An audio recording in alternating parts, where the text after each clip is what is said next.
I just found out my wife lied to me for 6 years. The son I've been raising isn't mine, and she thought I'd never find out. This betrayal changed everything. Well, a couple of weeks ago, I found out that my wife cheated on me 6 years ago. The way I found out is that her sister told me after going to visit her to find out how the delivery of her first child was. She confessed to me that 6 years ago, my wife told her that she slept drunk with her best friend. In her words, my wife was very sorry. At the time she told me I was with my son, and immediately after leaving her house, I went to take a paternity test with him, fearing the worst. A week later, I get the results, and my fears came true. My son is not mine. For some reason, I began to see the boy differently, more as an acquaintance than a son.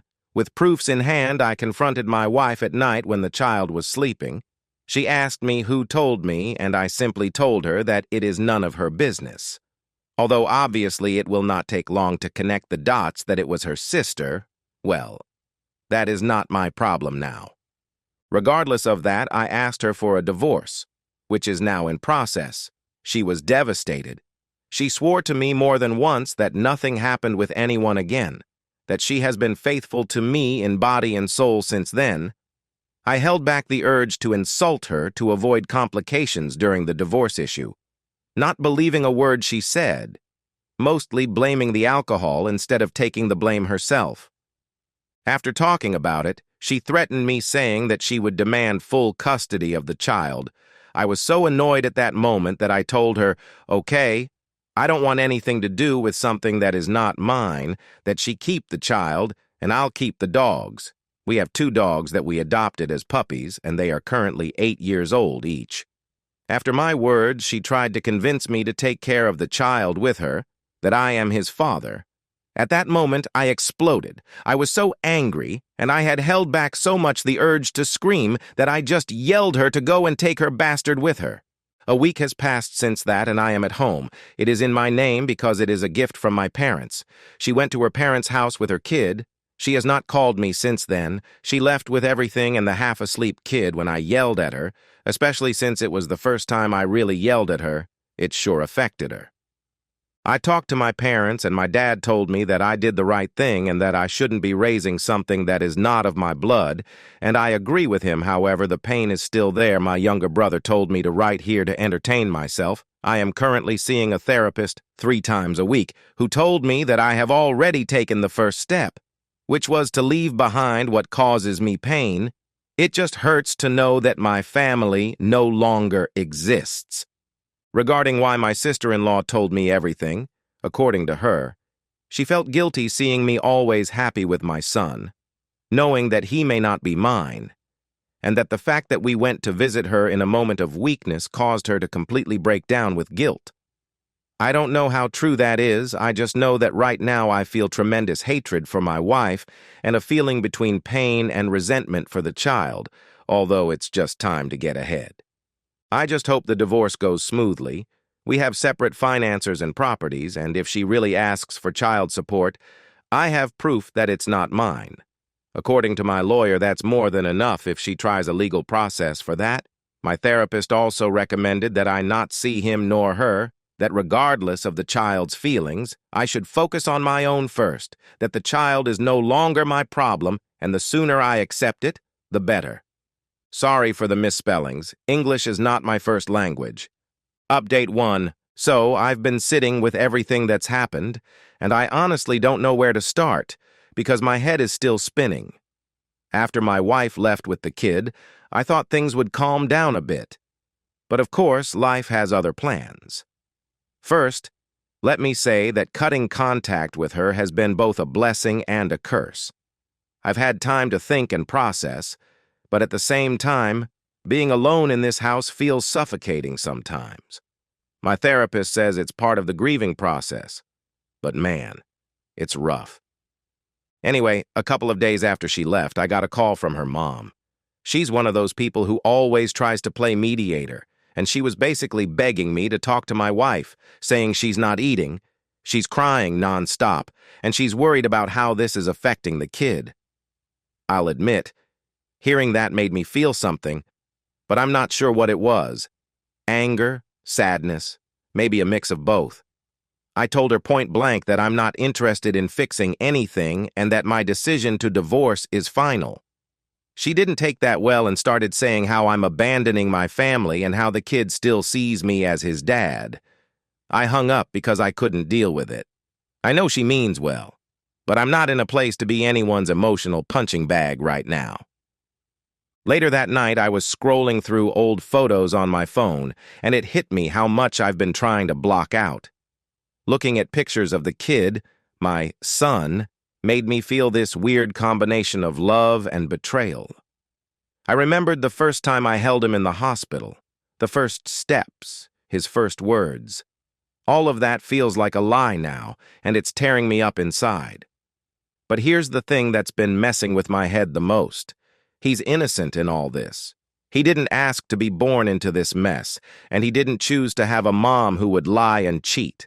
So while I'm angry at her, I can't bring myself to hate him. It's complicated, you know? Then, as if I wasn't dealing with enough, my sister-in-law called me. Yep, the same one who dropped the bombshell in the first place. She said she wanted to apologize for how everything came out and for the pain it's caused. She also said something that really threw me. She didn't mean to destroy my marriage, but she felt like I had a right to know the truth. Apparently, she's been dealing with guilt for years, and seeing me so happy with my family was eating her alive. I get where she's coming from, but part of me is still pissed that she waited this long to say anything. Like, why now? Why not years ago when it first happened? She didn't have a good answer for that, just kept saying she's sorry. I told her I appreciate her honesty, but honestly, I'm not sure I meant it. My wife, or I guess soon-to-be ex-wife, hasn't tried to contact me directly since she left. I'm guessing her mom's call was her way of testing the waters. But then yesterday, I got served with papers. She's officially fighting for full custody of the kid. I knew this was coming, but seeing it in black and white still hit me like a ton of bricks. She's claiming that I've been emotionally abusive and that it's not in the child's best interest to stay with me. My lawyer says we've got nothing to worry about because the paternity test proves I'm not the biological father, but it's still stressful as hell. The idea that she would stoop to this level just to hurt me, it's like I don't even know who she is anymore. On top of all this, I've been getting messages from mutual friends who are just checking in. But let's be real, they're fishing for gossip. One of them actually had the audacity to ask if I'm going to forgive her and take her back, because that's what a real man would do. I blocked them immediately. I don't need that kind of negativity in my life right now. Another friend suggested that I consider staying involved in the kid's life, even if I'm not his father, because I've been the only dad he's ever known. And while I get the sentiment, I'm not sure I can do it. It's not just about the betrayal, it's about the fact that my entire reality has been flipped upside down. How am I supposed to be a good father figure to someone when I can't even look at him without feeling like my heart's been ripped out? Speaking of the kid, I've been thinking a lot about how this is all affecting him. He's too young to understand what's going on, but he's old enough to feel that something's wrong. And that kills me because, at the end of the day, he's the one who's going to suffer the most from all this. Part of me wonders if I'm making the right decision by cutting ties completely. Would it be better for him if I stayed in his life, even in a limited capacity? Or would that just confuse him more in the long run? My therapist says it's okay to put myself first right now, but that doesn't make it any easier. One thing I've decided for sure is that I'm keeping the dogs. They've been my rock through all of this. Every time I feel like I'm drowning, they're there to remind me that there's still good in the world. They don't care about paternity tests or custody battles. They just want to be loved and taken care of. And honestly, taking them for walks and playing with them has been the only thing keeping me somewhat sane. So, that's where I'm at right now. The divorce is moving forward, albeit slowly, and I'm trying to take things one day at a time. I know there's a long road ahead, but I'm hopeful that I'll come out of this stronger. For now, I'm just focusing on rebuilding my life and figuring out what's next. Thanks to everyone who's reached out with support. It means more than you know. Update 2. All right, so this whole thing has taken a turn I didn't see coming, and I'm still trying to wrap my head around it.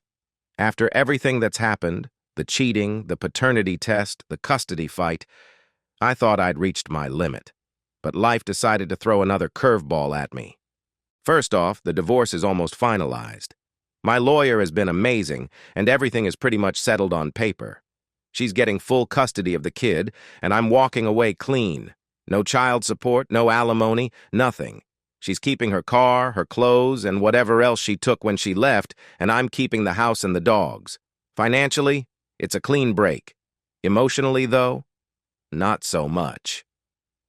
About a week after the custody papers came through, I got a call from her sister. Yeah, the same one who told me about the affair in the first place. She said she had something important to tell me and that it couldn't wait. I almost didn't pick up because honestly, I'm over the whole family drama, but curiosity got the better of me. She asked if we could meet in person, and against my better judgment, I agreed. When we met, she looked like she hadn't slept in days. She was fidgeting and clearly nervous, which set off all kinds of alarms in my head. Then she dropped a bombshell that I'm still struggling to process. The kid might not even be the best friends. Apparently, during the same time my wife slept with him, there was another guy involved. A coworker she had a one-night stand with. Her sister said she didn't know this detail back when she first told me about the affair, but my wife had confessed it to her recently in a moment of panic. So now there's a possibility that the kid's biological father is some random guy I've never even met. Hearing this felt like getting hit by a truck. I mean, I'd already detached myself from the kid emotionally, but this new revelation made everything feel even more surreal. It's like my wife's betrayal somehow found a way to cut even deeper, which I didn't think was possible. Her sister suggested that I might want to reach out to the co-worker or get another paternity test done, but I told her straight up that it's not my problem anymore. I'm done playing detective in someone else's mess. After that conversation, I did something I haven't done in years. I wrote my wife a letter. I didn't send it to her. It was more for me than anything else. I just needed to get everything off my chest. The anger, the sadness, the betrayal. I wrote about how much I loved her, how much I trusted her, and how all of that feels like a cruel joke now. I wrote about the kid, too, and how I'm struggling to reconcile the memories of being his dad with the reality that he's not mine. By the time I finished, I was a wreck, but it felt cathartic. I folded the letter and put it in a drawer. Maybe I'll burn it one day. Who knows? Now here's where things get even crazier. A few days after meeting with her sister, I got a call from my wife's lawyer. They wanted to set up a mediation meeting to discuss future arrangements. At first, I thought they were trying to reopen the custody case or squeeze some money out of me, but it turns out my wife wants to talk about visitation rights. For me. She's apparently been telling the kid that I'm still his dad and that I just need some time to heal. She's asking if I'd consider staying in his life in some capacity, even if it's just occasional visits or phone calls. I was floored. After everything she's done, she has the audacity to ask me to step up as a father figure? I mean, I get it. The kid's innocent in all this. But what about my innocence? What about the fact that my entire world was ripped apart because of her lies? I told her lawyer that I'd think about it, but honestly, I don't even know where to begin with something like that. My therapist says it's okay to set boundaries and prioritize my own healing, but part of me can't shake the guilt. The kid didn't ask for any of this, and I've been the only father he's ever known. It's a lose-lose situation, no matter how I look at it. In the middle of all this, I've started to reconnect with old friends and hobbies I'd abandoned over the years. I've been hiking more, playing video games, and even picked up an old guitar that had been gathering dust in the closet. The dogs have been my constant companions through it all, and I can't overstate how much their unconditional love has helped me stay grounded. It's not much, but it feels like a step in the right direction. As for my wife, or ex-wife, or whatever she is now, I've decided to cut all personal ties with her once the divorce is finalized. No calls, no texts, nothing. If she needs to contact me about the kid or anything legal, she can go through my lawyer. It might sound harsh, but I need that distance to move on. I've spent too much time living in her shadow, and it's time to figure out who I am without her.